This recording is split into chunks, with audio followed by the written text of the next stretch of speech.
नमस्कार, आप सभी दर्शकों का एस्ट्रोडिफाई पर हार्दिक स्वागत है।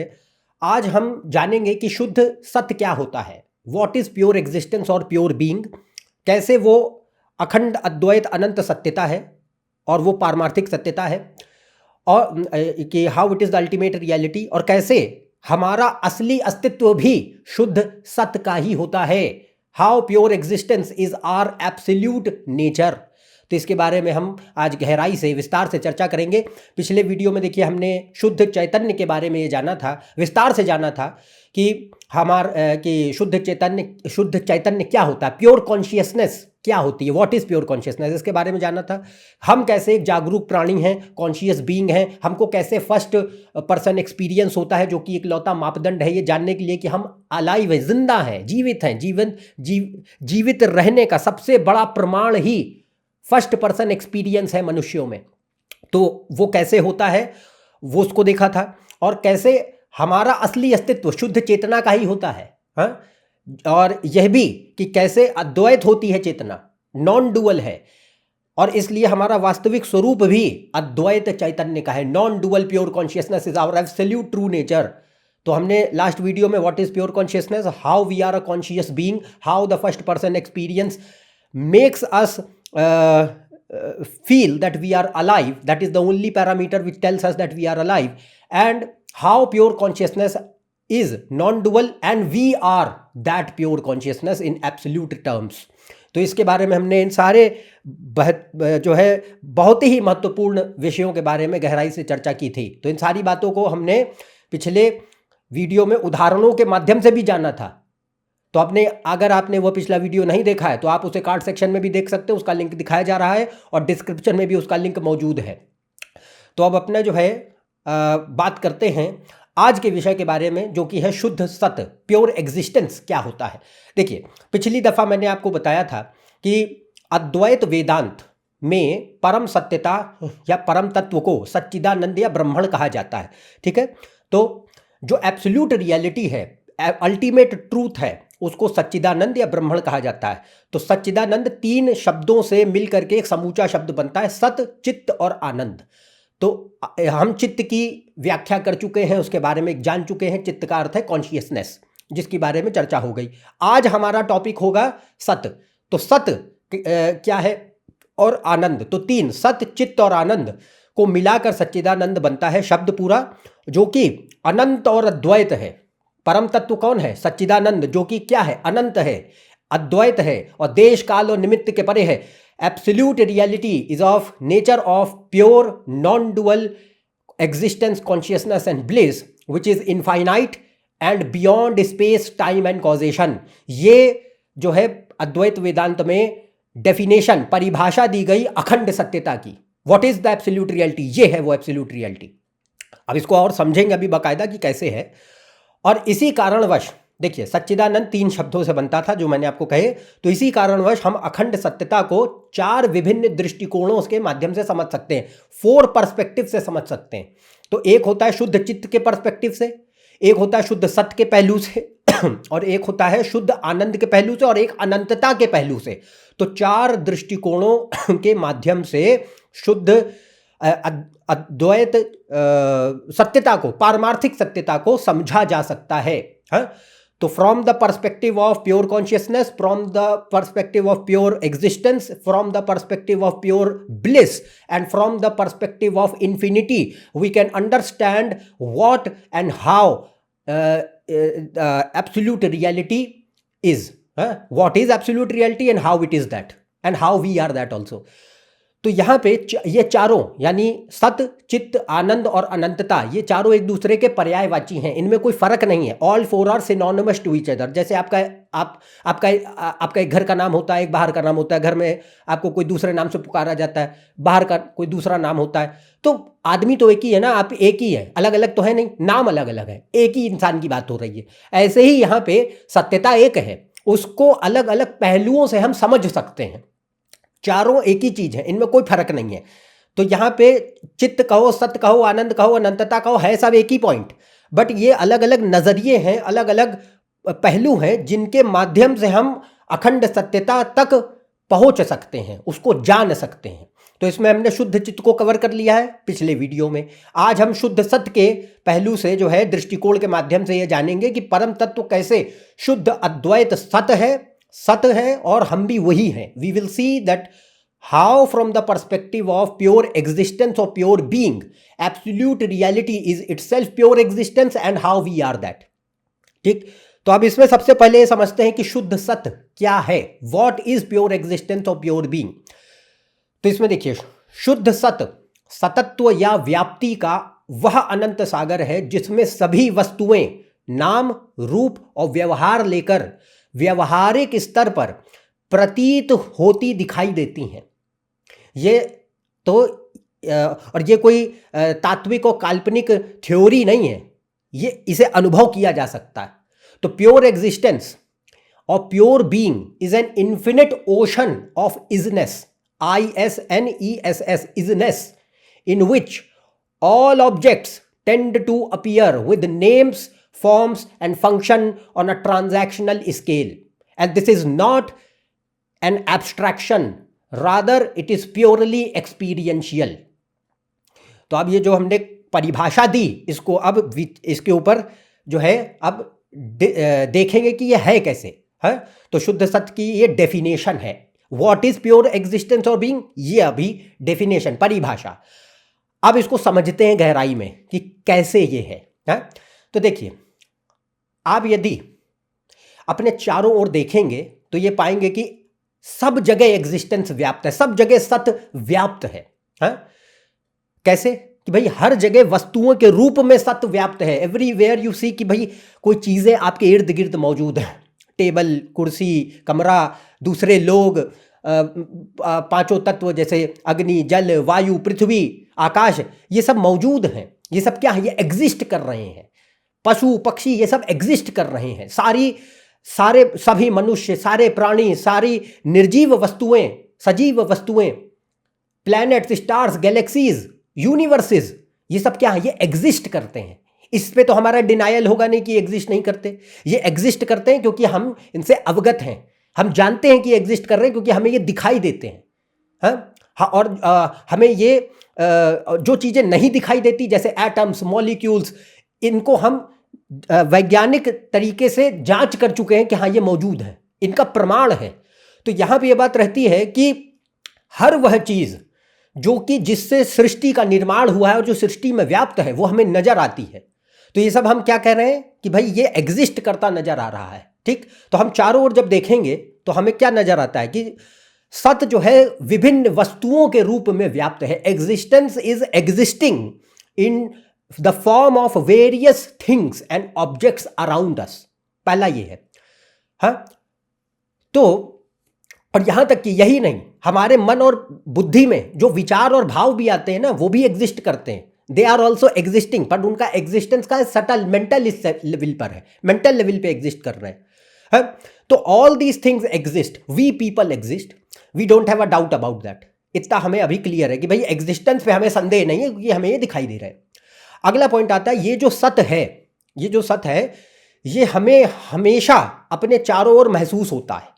और सामान्य रूप से जनरली मतलब हम यही समझते हैं कि ये सारी अलग अलग वस्तुएं हैं जो कि भौतिक संसार में मौजूद हैं, हमारे मटीरियल वर्ल्ड में, माया में अलग अलग ये वस्तुएं हैं जो मौजूद हैं। और हम ये जानते हैं, मतलब हम इन्हें जानते भी हैं और इन्हें महसूस भी करते हैं।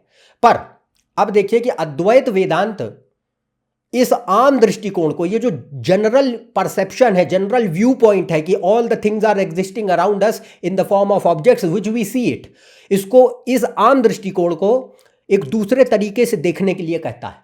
हाँ, और वो ये है कि इन सभी वस्तुओं को अलग अलग एग्जिस्ट करते देखने की बजाय कि ये इंडिविजुअली एग्जिस्टेंस में है, हम ऐसा सोचें कि यह शुद्ध सत्य, प्योर एग्जिस्टेंस, शुद्ध सत्य स्वयं ही विभिन्न वस्तुओं का नाम रूप और व्यवहार लेकर प्रतीत होता नजर आ रहा है।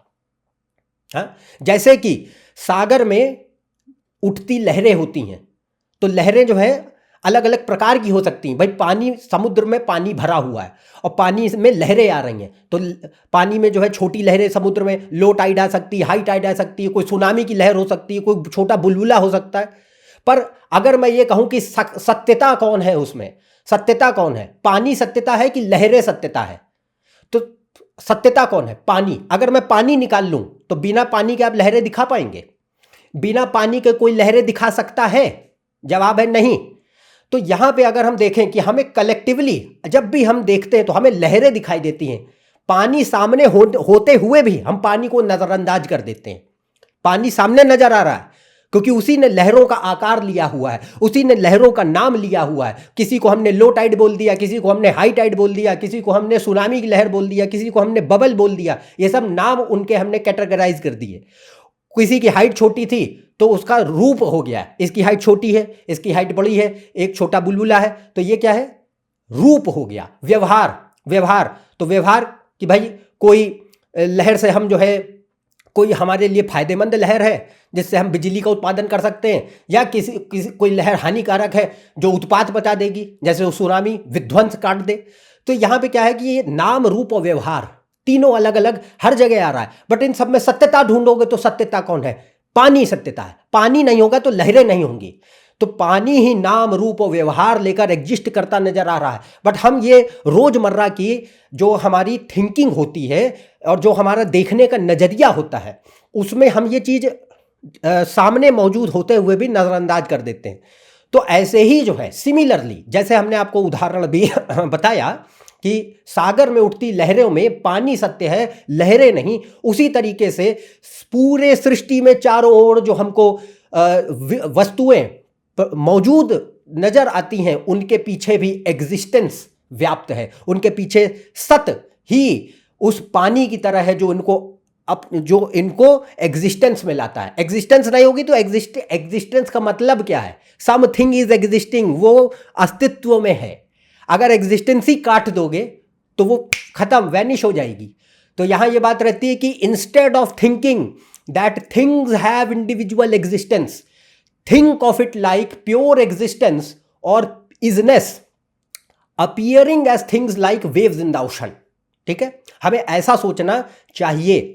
तो हम जितनी भी वस्तुएं देखते हैं, जैसे कि पेड़ पौधे, पशु पक्षी, सभी मनुष्य, अन्य प्राणी, हमारे यहाँ तक कि मन और बुद्धि में मौजूद विचार, वो भी एग्जिस्टेंस में है।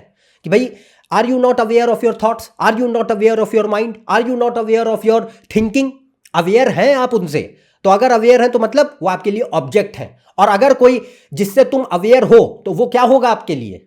ऑब्जेक्ट होगा, वस्तु होगा। हमारी खोज किसकी है? विषय, सब्जेक्ट की है। सब्जेक्ट कौन है? हम खुद। तो अगर हमारे मन बुद्धि में विचार भी आते हैं, सोच भी आती है, वो भी हमारे लिए एग्जिस्ट कर रहे हैं क्योंकि वो ऑब्जेक्ट है। हम उनसे अवेयर हैं, we are aware of them. तो उनका भी एग्जिस्टेंस है। और ऐसे ही सभी निर्जीव वस्तुएं, सारी नॉन लिविंग थिंग्स, जैसे टेबल, कुर्सी, मोबाइल फोन, किताब, कॉपी, कुछ भी, ये सब जो है सभी निर्जीव वस्तुएं। यहां तक कि छोटे से लेके बड़े तक, जैसे ग्रह, तारे, आकाश गंगाएं, ब्रह्मांड, तो यूनिवर्स, प्लैनेट, स्टार, गैलेक्सीज, पांचों तत्व, 5 एलिमेंट्स, ये जितने हैं, ये सब के सब ये वस्तु हैं। All of them are objects for whom, for you who is witnessing them. जो उन्हें देख रहा है, जो इनका दृष्टा है, जो इनको लगातार महसूस करता चला जा रहा है, वो है कौन? वो है सब्जेक्ट। वो कौन है? वो हम खुद हैं।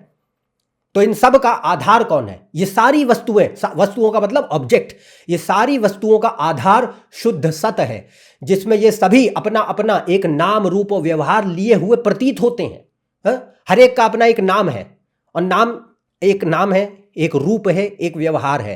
तो भाई जैसे एग्जिस्टेंस में सब चीजें हैं। मनुष्य भी एग्जिस्ट कर रहा है, उसका एक नाम है, रूप। आपका एक नाम होता है, आपका एक रूप होता है, आपका एक फंक्शन होता है सोसाइटी में। ऐसे ही कोई कुत्ते, बिल्ली, जानवर है, उनका अपना एक नाम है, रूप है, व्यवहार है। ऐसे ही नॉन लिविंग थिंग्स भी, उनका भी एक नाम, रूप और व्यवहार है। अद्वैत वेदांत हमें यह सिखाता है कि हमें इन चीजों को कलेक्टिवली देखना चाहिए, ना कि अलग अलग। क्योंकि ये अलग अलग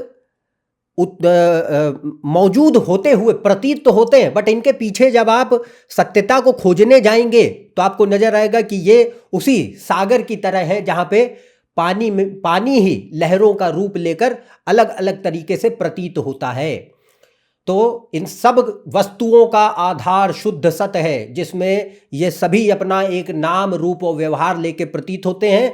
all these appear in pure existence with individual name, form and function. अब ये सोचने में, ये जो परसेप्शन है, ये जो वर्ल्ड व्यू है जो अभी आपको मैं बता रहा हूं, ये सोचने में थोड़ा अजीब जरूर लगेगा, क्योंकि हमारी ऐसे सोचने की आदत नहीं है। पर जब आप इसे गौर करेंगे ना, जो अभी मैंने आपको कहा, तो इस बात को समझना इतना कोई कठिन नहीं है। ये बस एक सूक्ष्म अवलोकन, it is just a subtle observation. तो हमें क्या है कि जैसा मैंने आपको कहा कि आप जब लहरों को तो देखते हैं, पानी सामने होते हुए भी हम उसे नजरअंदाज कर देते हैं। तो हमें यह देखना होगा कि हम कलेक्टिवली देखें। अगर मैं पानी को देखूंगा तो लहरें तो उसमें ऑटोमेटिकली इंक्लूड हो जाएंगी, चाहे उसमें सुनामी की लहर हो, चाहे छोटा बुलबुला हो, और चाहे उसमें एक लहर हो, चाहे 10,000 12,000 लहरें हो समुद्र में। अगर मैं पानी देख रहा हूं तो पानी में सारे नेम और फॉर्म्स और फंक्शन लिए हुए पानी के जितने भी एलिमेंट्स हैं वो सब काउंट हो जाएंगे। पानी को देखना है, लहर को नहीं देखना है। लहर को देखोगे तो क्या होगा, इंडिविजुअल ऑब्जेक्ट नजर आएगा, और पानी को देखोगे तो संपूर्ण सत्यता नजर आएगी कि ये है ट्रूथ। समझे? तो और अच्छा, दूसरा एक और रीजन ये रहता है कि ये सटल ऑब्जर्वेशन है। अगर हम ये सटल ऑब्जर्वेशन अपने भीतर लाने की कोशिश करें तो हमारा ये जो व्यू पॉइंट है ये थोड़ा बदलेगा। और दूसरा रीजन इसका ये रहता है कि हमारी डुअलिस्टिक थिंकिंग होती है। हम हमेशा एक डुअलिस्टिक वर्ल्ड में, ये मैं हूं, ये सामने दुनिया है, ये मैं हूं सब्जेक्ट, ये सामने ऑब्जेक्ट। तो हम हमेशा ऑब्जेक्टिव थिंकिंग रखते हैं, मटीरियलिस्ट रिडक्शनिस्ट वर्ल्ड व्यू रखते हैं, जिसके चलते हमें कभी कंप्लीट व्यू लेने का, कंप्लीटनेस जो होती है कि ओवरऑल जो डुअलिस्टिक थिंकिंग के परे है, जो उस चीज को कभी देखने का एक नजरिया पैदा हो, वो पैदा नहीं हो पाता।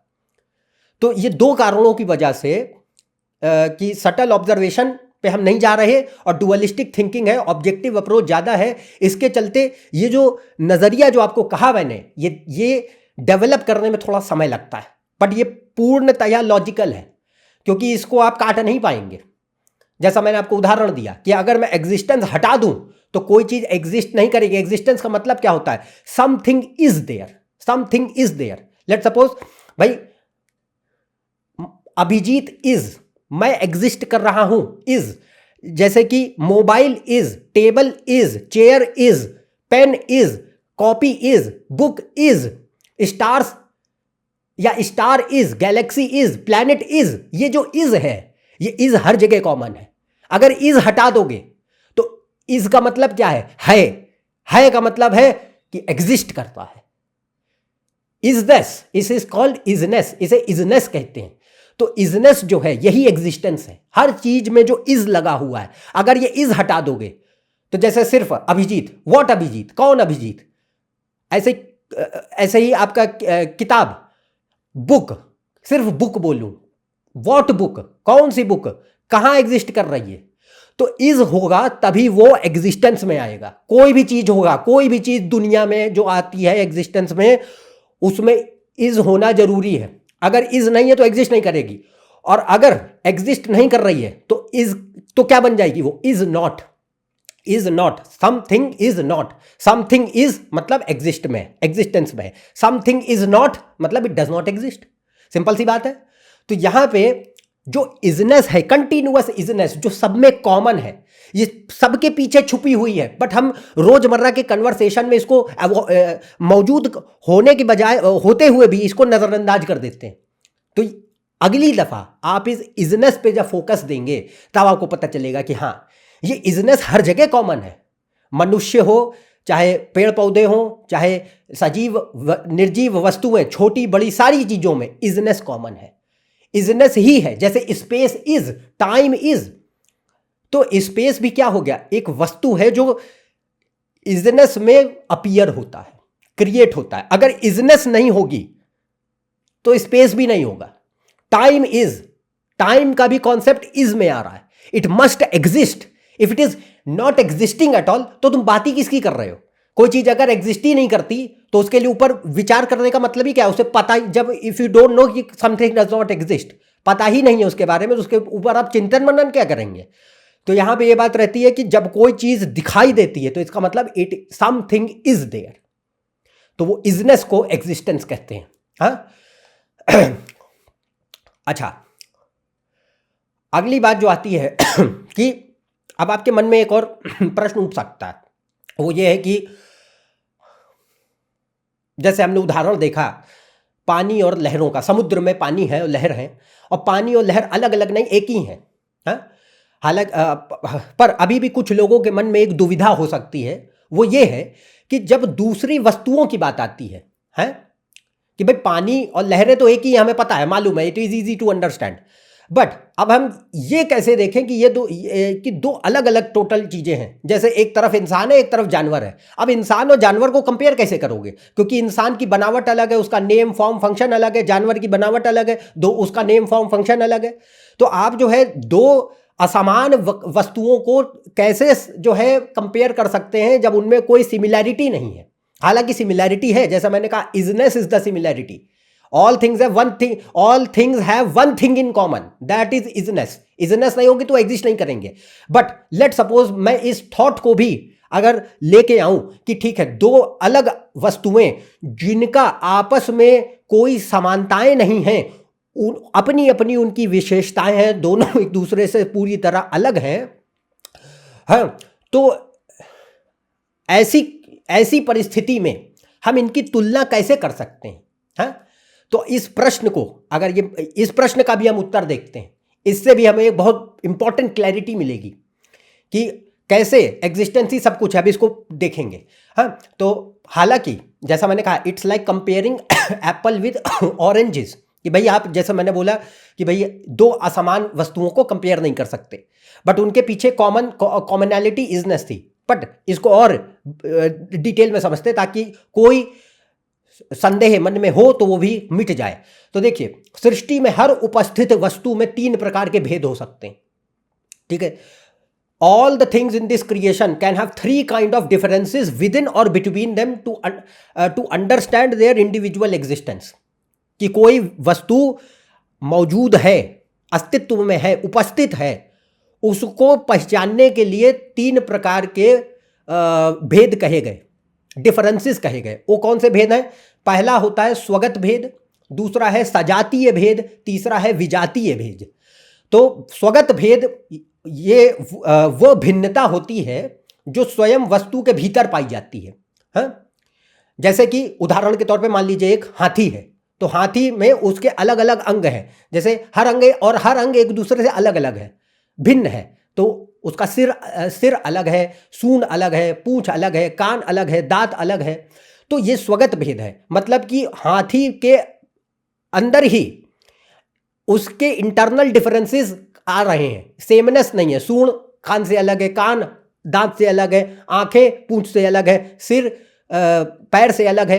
तो ये जो भेद है, ये इंटरनल डिफरेंसेस हैं, इन्हें स्वगत भेद कहते हैं, ठीक।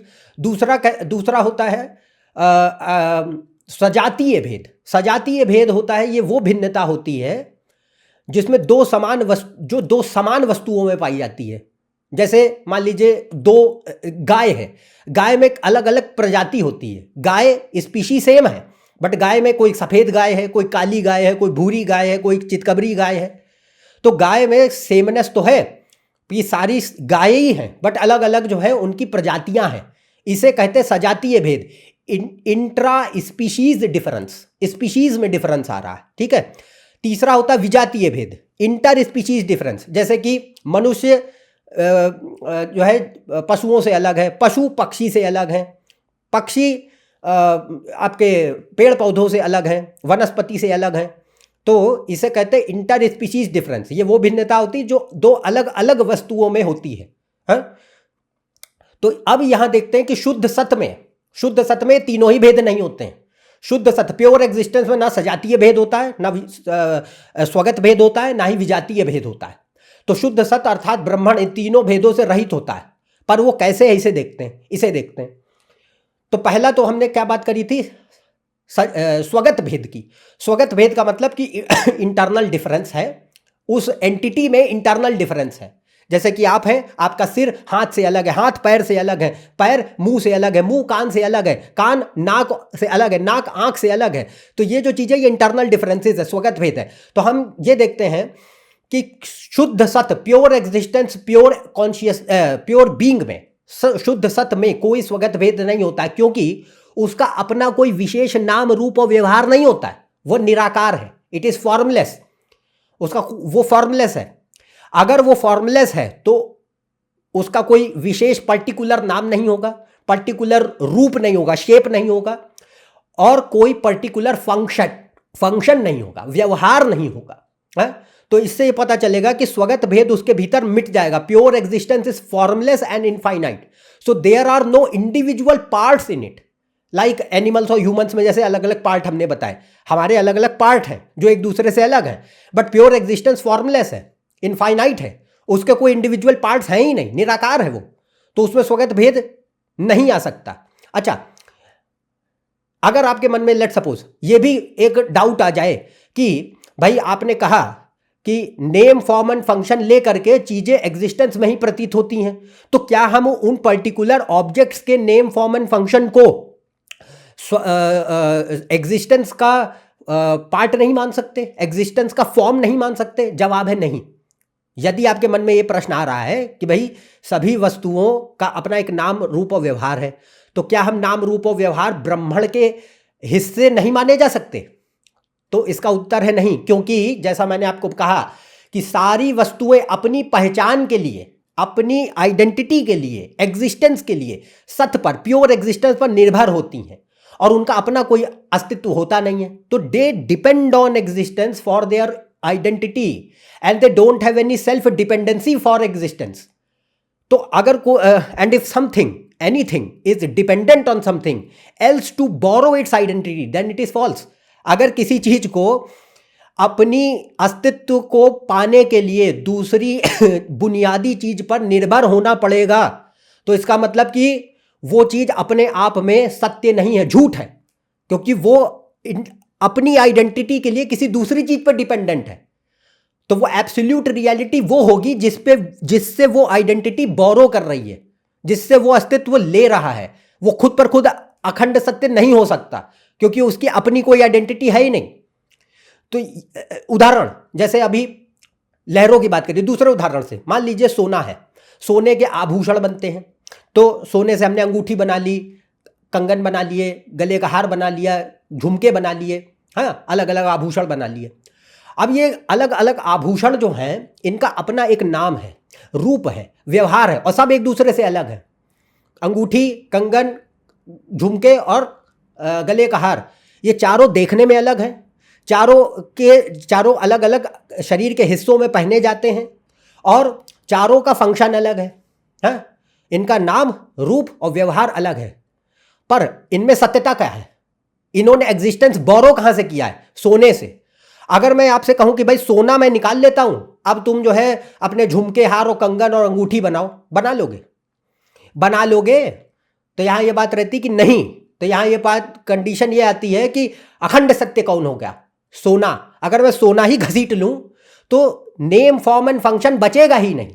और अगर मैं अब ये आपको कहूं कि बजाय आप ऐसा सोचें कि भाई ये अंगूठी है, ये कान का झुमका है, ये हार है, ये कंगन है, इसकी बजाय आप ऐसा सोचिए कि ये सोना है।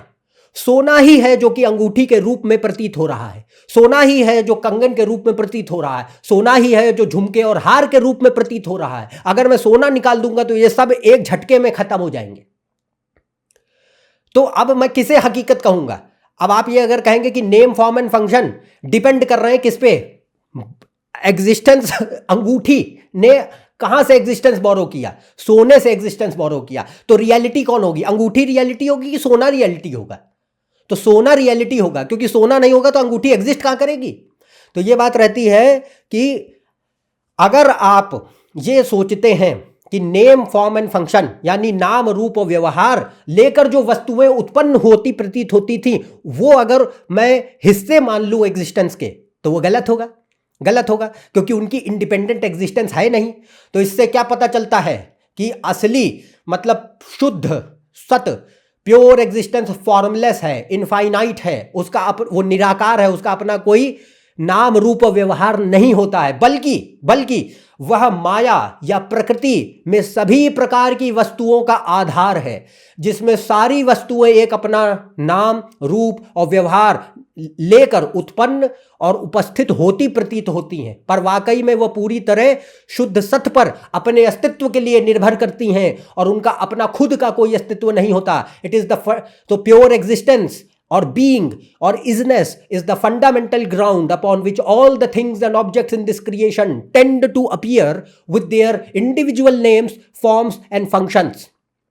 And those objects don't have their individual what you can say self-dependency for existence. They are dependent on existence to borrow their identity.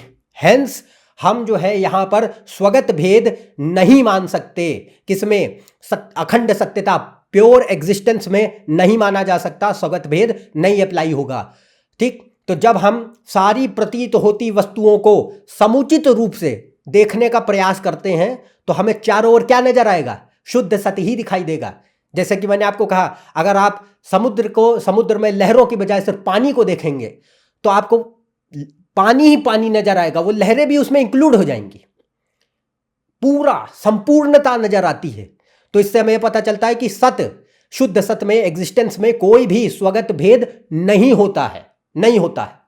अच्छा, अब दूसरा भेद क्या था? दूसरा था सजातीय भेद। सजातीय भेद होता था कि दो same species, intra species difference. तो जैसे हमने कहा कि कोई गाय है तो कोई काली, भूरी, चितकबरी ऐसी है, तो क्या एग्जिस्टेंस जो है इसमें इंट्रा स्पीशीज पॉसिबल है? क्योंकि एग्जिस्टेंस तो एक है, 50 एग्जिस्टेंस तो है नहीं कि 2, 3, 4 एग्जिस्टेंस आ रही है, सेकंड, थर्ड, फोर्थ एग्जिस्टेंस आ रही है। Existence is one, isness is one, it can not be more than one. Existence is, जैसे मैंने आपको उदाहरण दिया कि आभूषणों में सोना एक है, सोना ही है, सोने के अलावा कोई दूसरा और चीज नहीं है। ऐसे ही लहरों में पानी ही है, पानी के अलावा कोई दूसरा और चीज है ही नहीं पानी के अलावा। तो ऐसे ही सत्य है, एग्जिस्टेंस है, तो इसमें सजातीय भेद नहीं हो सकता, क्योंकि existence is one. There are no 2, 3, 4 multiple existences नहीं होती हैं। There is only one existence, एक है, अनेक नहीं है। और अनेक नहीं है तो इसका मतलब सजातीय भेद नहीं होगा। अगला भेद था विजातीय भेद। तो विजातीय भेद जो है वो होता है इंटर स्पीशीज, कि एक मनुष्य है, ह्यूमन, और एक है एनिमल। तो एनिमल्स में ह्यूमंस अलग अलग स्पीशीज के हो गए। तो एक शेर हो गया, तो शेर की अलग प्रजाति है, मनुष्य की अलग प्रजाति है। तो ये दोनों क्या है? विजातीय भेद है। पर क्या एग्जिस्टेंस में विजातीय भेद होगा? क्या एग्जिस्टेंस में विजातीय भेद होगा? इसको समझते नहीं होगा। क्यों? क्योंकि एग्जिस्टेंस का मतलब क्या था? Isness, something is there. Something is का मतलब है कि एग्जिस्ट कर रही है। और अगर उसको विजातीय कर दोगे कि भाई, उसका उल्टा क्या हो जाएगा? उसका होगा something is not. Something is not मतलब नॉन एग्जिस्टेंट है। तो अगर कोई चीज नॉन एग्जिस्टेंट हो तो उसके ऊपर चर्चा क्यों करनी है? क्योंकि भाई नॉन एग्जिस्टेंट मतलब एग्जिस्ट नहीं कर रही, खेल खत्म। It's unnecessary to waste your time upon discussion of this thing. तो यहाँ ये पता चलता है कि कोई चीज अगर विजातीय भेद आ गया तो विजातीय भेद का मतलब है something is not, it becomes non existent. इसका मतलब यह है कि वो है ही नहीं, तो इसके बारे में चर्चा करने का अर्थ ही नहीं बनता है। तो इस तीनों बिंदुओं से हमें यह पता चलता है कि शुद्ध सत्य यानी प्योर एग्जिस्टेंस और प्योर बीइंग तीनों भेदों से रहित होता है। इसमें ना तो कोई स्वगत भेद है, ना सजातीय भेद है, ना विजातीय भेद है। और इस कारणवश क्या होगा? अद्वैत है। इट इज नॉन डुअल, अद्वैत है ये, इसके अलावा कोई दूसरा है ही नहीं। तो इट इज नॉन डुअल, एक और अद्वितीय, तो एक है और वन विदाउट द सेकेंड। तो there is no second other than this, Advaita है, जिसमें संपूर्ण सृष्टि, एंटायर क्रिएशन, उत्पत्ति, स्थिति और संहार होता, उसका प्रतीत होता है। ठीक है, तो एग्जिस्टेंस अद्वैत है और इसमें पूरा क्रिएशन जो है एंटायर क्रिएशन का एक उत्पत्ति, ओरिजिनेशन, प्रिजर्वेशन, स्थिति और डिस्ट्रक्शन, संहार होता प्रतीत होता है। जैसे कि सागर में पहले क्या होती हैं? लहरें उत्पन्न होती हैं, पैदा होती हैं, फिर ठहरती हैं, फिर किनारे पे जाके टकरा कर वापस सागर में ही मिल जाती हैं। हाँ, तो ऐसे ही हम हैं, थोड़े समय के लिए एग्जिस्टेंस में आए हैं, पैदा हुए, जन्म लिया, जन्म के बाद थोड़े समय हमारी जिंदगी होती है, 70-80 साल जितनी भी जिंदगी इंसान की होती है, उतने समय तक आप ठहरते हैं, उसके बाद फिर मृत्यु होती है और वापस एग्जिस्टेंस में विलीन हो जाते हैं। ये है हकीकत। तो यहाँ पे क्या है कि अब हमें करना क्या चाहिए कि भाई इन सब के पीछे की सत्यता को देखना चाहिए कलेक्टिवली, समुचित रूप से। हाँ, तो हमें क्या, जैसा मैंने कहा, पानी को देखो, लहरों को नहीं। ऐसे ही जब हम अपने आप पर इसको फोकस डालेंगे ना, तो हमें नजर आएगा कि हम खाली एग्जिस्टेंस के एक ओशन में थोड़े समय के लिए अपीयर कर रहे हैं, उसके बाद खत्म हो जाएंगे। तो आपको अपना वो रूप नहीं देखना है, वो नाम नहीं देखना है, वो व्यवहार नहीं देखना है जो आप खुद हैं। कि भाई आपका एक नाम है, कोई नाम होगा, आपका एक अपना जाति धर्म संप्रदाय आदि है, आप एक पर्टिकुलर देश में पैदा हुए हैं, आपका ये धर्म है, आप अपने आप को ऐसा फला फला व्यक्ति समझते हैं। ये सब चीजें कौन है? क्षण भंगुर है, परमानेंट नहीं है। ये आज खड़ी हुई एग्जिस्टेंस में, थोड़े समय के लिए रहेंगी, जितने समय आपका जीवन है, मृत्यु होगी, फिर वापस उसी एग्जिस्टेंस में फिर नया जन्म होगा, फिर कोई नया रूप, नया नाम, नया व्यवहार मिलेगा। तो ये सिलसिला चलता चला जाता है। बट अगर मनुष्य थोड़ा सा अंतर अवलोकन कर ये सूक्ष्मता को देख पाए, क्योंकि ये इजनेस 24 घंटे अवेलेबल है हमारे पास। क्या अभी आप इसको देखेंगे, आंखें बंद कर सोचेंगे गहराई में कि क्या आप इन सारी चीजों से अवेयर नहीं हैं? क्या आप अपने शरीर से अवेयर नहीं हैं? क्या आप अपने मन में चलते भावों और विचारों से अवगत नहीं है, अवेयर नहीं है? If you are aware of something, it means that it is a object, not the subject, you are the subject.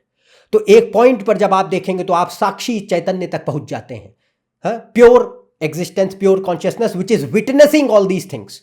दृष्टा है वो, हर चीज का दृष्टा। उसमें ही थोड़े समय के लिए क्रिएशन होता है, चीजों का स्थिति होती है, फिर प्रलय हो जाती है, खत्म हो जाता है। तो हमारा मन, बुद्धि, चित्त, अहंकार, स्थूल शरीर, पंच प्राण, पंच तत्व, सभी प्राणी, जीव जंतु, सारे निर्जीव वस्तुएं, ग्रह, तारे, सौरमंडल, आकाश गंगाएं, देश और काल यानी स्पेस और टाइम भी, और पूरा ब्रह्मांड और अनेकों ब्रह्मांड, मल्टीपल यूनिवर्सेस, सब के सब सत, प्योर एग्जिस्टेंस, प्योर बीइंग के अनंत सागर में लहरों की तरह उत्पन्न होते कुछ समय के लिए स्थिति में होते हैं और अंततः उसी में वापस विलीन हो जाते हैं। तो इससे हम इस निष्कर्ष पर आते हैं कि हमें हमारे दुनिया को देखने के दृष्टिकोण या नजरिए में परिवर्तन करना होगा। और ये बहुत सटल है, ये कोई ऐसी चीज नहीं है जिसको हम महसूस नहीं कर पाते। अगर आपको, जैसा मैंने अभी पॉइंट आउट किया, तो अब आप इसको इस नजरिए से देख पाएंगे। नेचुरली हमारी ऐसी हैबिट नहीं होती है, पर क्योंकि हम आमतौर पर चीजों को अलग अलग देखते हैं पर जब हम उनके पीछे छुपी हुई एग्जिस्टेंस को देखेंगे, जिसे हम अक्सर नजरअंदाज कर देते हैं, जो कि प्रत्यक्ष है पर सूक्ष्म होने की वजह से हमें कभी दिखाई नहीं देती, तो अब से हमें सारी मौजूद वस्तुओं के पीछे व्याप्त सत यानी एग्जिस्टेंस ऑफ बीइंग को देखने की कोशिश करनी होगी, आदत डालनी होगी। क्योंकि और ये कोई, देखिए, ये कोई इमेजिनेशन नहीं है, ये कोई सोफिस्टिकेटेड आइडियल थ्योरी नहीं है, बल्कि ये भली भांति व्याप्त और अनुभव करने वाला सत्य है। तो we conclude from this that we need to change our perception of world view towards the world as we see it, because normally we see and think that all the things are separate and they exist individually, but we always tend to ignore the subtle pure existence or isness behind these things, hiding behind these things, without which nothing will exist. वो नहीं होगी तो कुछ exist नहीं करेगा। तो so instead of thinking that objects and things have individual existence, we will have to think in a manner that all the objects and things are appearing in the infinite ocean of pure existence. It is pure existence itself which is bringing these things and giving them proper name, form and function for a temporary basis. तो अगली बार क्या करना? Drop the object, focus on the isness. वस्तु को किनारे करो और isness पे फोकस दो कि हाँ ये है। लहरों को किनारे करो, पानी को देखो। अपने आप को किनारे करो, अपने भीतर छुपी हुई एग्जिस्टेंस को देखो। अपने भीतर नहीं, पूर्ण सारी सृष्टि में। तो यहाँ पे सारी चीजें जो एग्जिस्ट होती हैं इसी में आती हैं। इसको एक और देखिए, जैसा मैंने कहा, it is not a figment of imagination नहीं है, ये एक एक्सपीरियंशियल फैक्ट है। और इसको एक और तरीके से भी समझा जा सकता है। जैसे आप सपना देखते हैं, तो जब सपना देखते हैं तो सपने में मन सारी जो दृश्य आप देख रहे होते हैं उसको मन खड़ा कर देता है, क्रिएट करता है। और ये बड़ा सटल पॉइंट है, पर देखो ये बहुत इंपॉर्टेंट है, इससे पर और भी आपको क्लैरिटी आ जाएगी।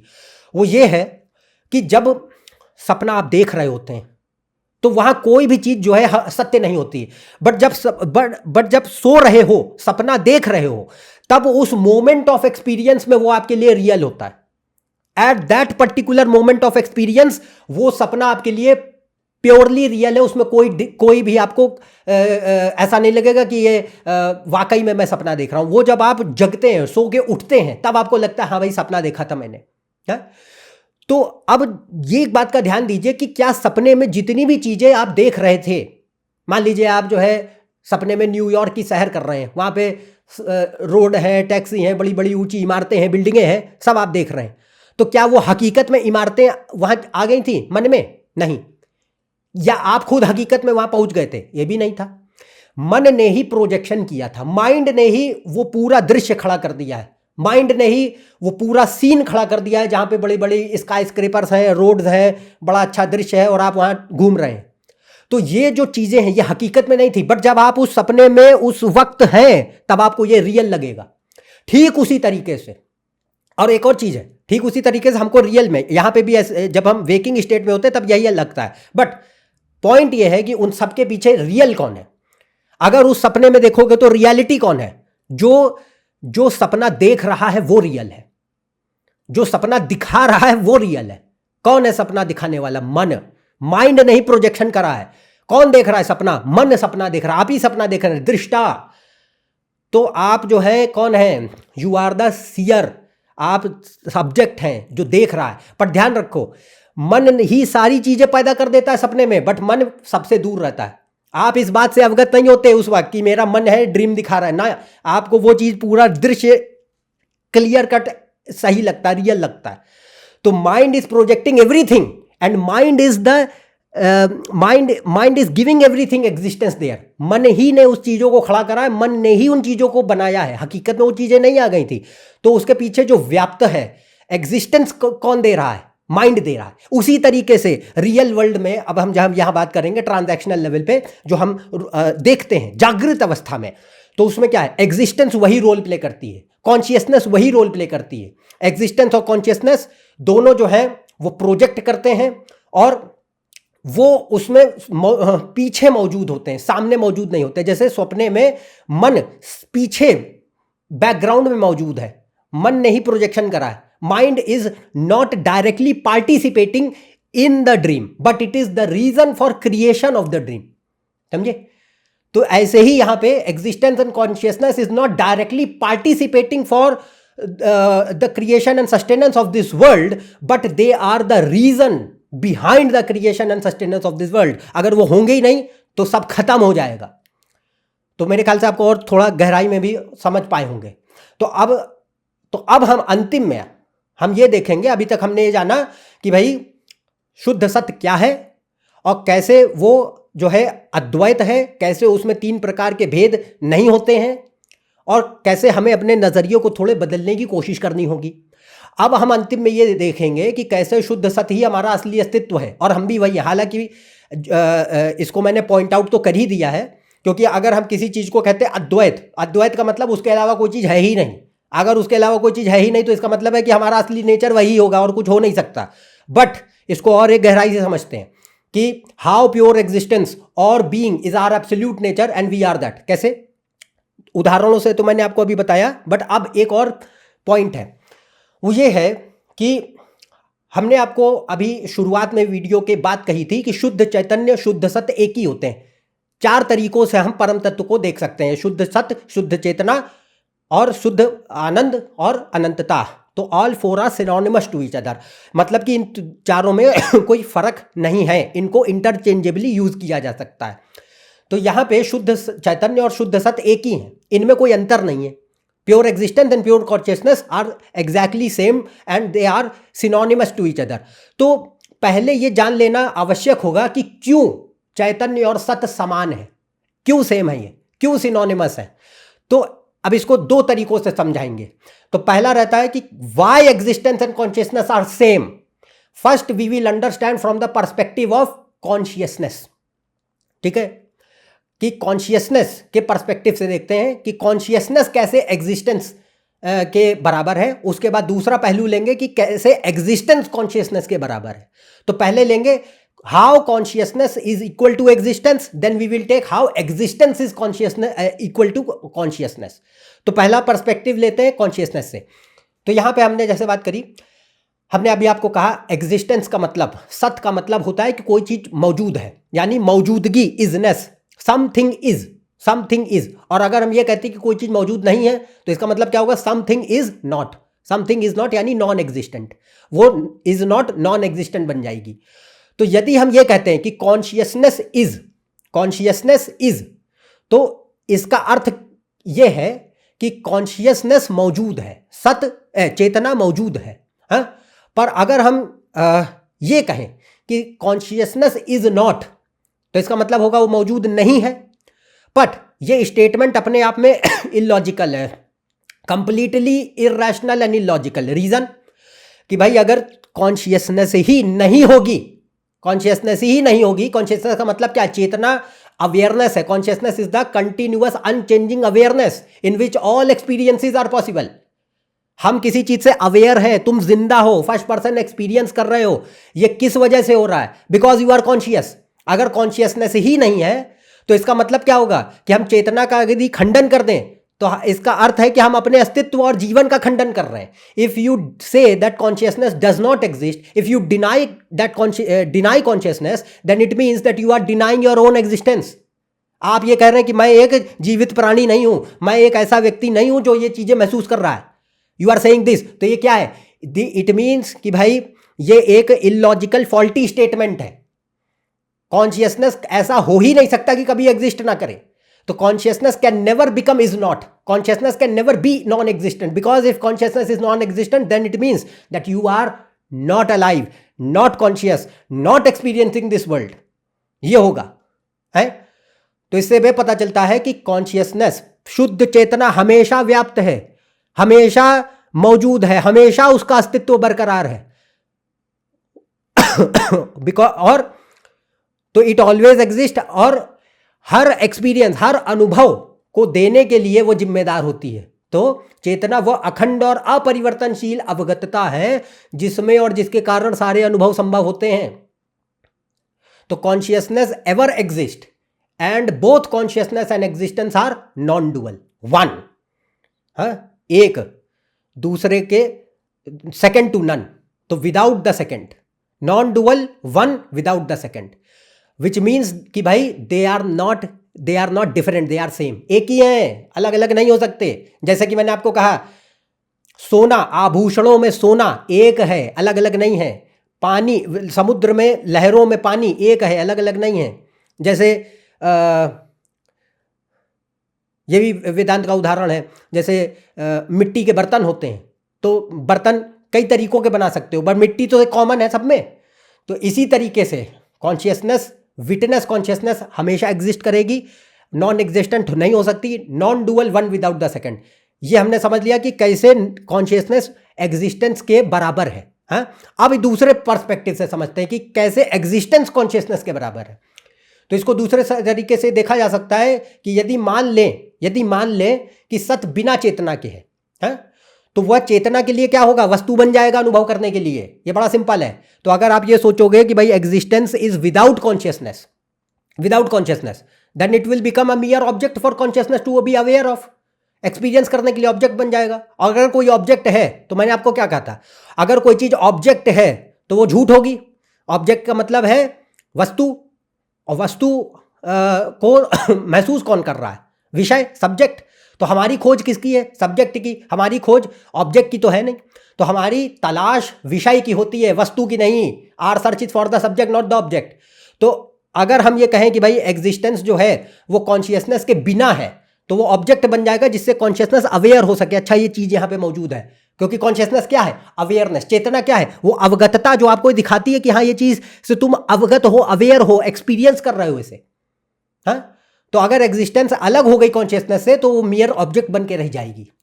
तो इससे हमने ये तथ्य स्थापित किया कि चेतना और सत्य एक ही है, अलग अलग नहीं है, एक ही है, क्योंकि दोनों में कोई फर्क नहीं है। तो we have established the fact so far that pure consciousness and pure existence of being are one and the same, not different at all.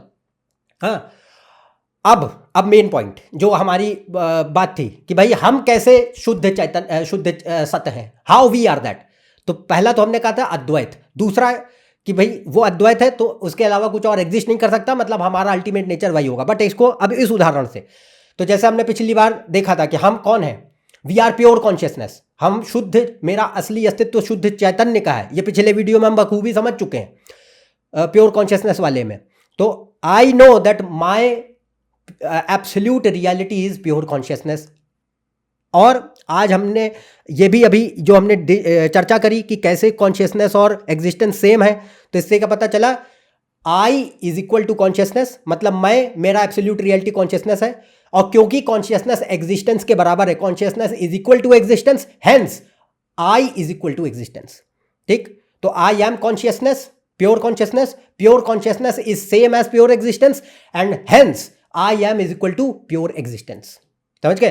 तो ये दूसरा जो आपका, हमने दो तरीकों से इसको देखा। पहला कि अद्वैत है तो मतलब हमारा ऑब्वियस है कि वही नेचर होगा, हम उससे अलग नहीं हो सकते। और दूसरा इस तरीके से भी, क्योंकि हम प्योर कॉन्शियसनेस है, कॉन्शियसनेस एग्जिस्टेंस बराबर है, और इसलिए हमारा भी एब्सोल्यूट नेचर एग्जिस्टेंस शुद्ध सत्य का होता है। ठीक, तो आज हमने ये जाना कि शुद्ध सत्य क्या है, कैसे वह अनंत अद्वैत अखंड पारमार्थिक सत्यता या परम तत्व है जो कि देश काल और निमित्त के परे होती है, कैसे चैतन्य और सत्य एक ही हैं, और कैसे हमारा असली अस्तित्व भी शुद्ध सत्य है और हम भी वही हैं। We understood so far today what is pure existence or isness or being, how it is infinite, non-dual, absolute reality which is beyond space, time and causation, how consciousness and existence are one and the same thing, and how pure existence is our absolute nature and we are that. ये बात हमने आज जानी विस्तार से। हाँ, तो आज हमारा जो है ये चर्चा यहीं समाप्त होती है। अब आगे के वीडियो में हम और भी महत्वपूर्ण विषयों के बारे में जानेंगे, जैसे अनंतता के पहलू से समझेंगे कि इन्फिनिटी, और ब्लिस के पहलू से भी आगे समझने का प्रयास होगा, आनंद, शुद्ध आनंद के पहलू से कि कैसे हमारा असली अस्तित्व शुद्ध आनंद का है, और ऐसे ही अनंतता। तो इनके ऊपर आगे चर्चाएं होंगी। तो यदि आप मेरे चैनल पर नए हैं, नीचे दिए हुए सब्सक्राइब बटन पर सब्सक्राइब कीजिए। ज़्यादा जानकारी के लिए मेरी वेबसाइट, फेसबुक पेज और इंस्टाग्राम पे भी जा सकते हैं, इन सब के लिंक डिस्क्रिप्शन में मौजूद हैं। तो आपसे अब आगे अगले वीडियो में मुलाकात होगी, तब तक के लिए आज्ञा दें। नमस्कार, धन्यवाद।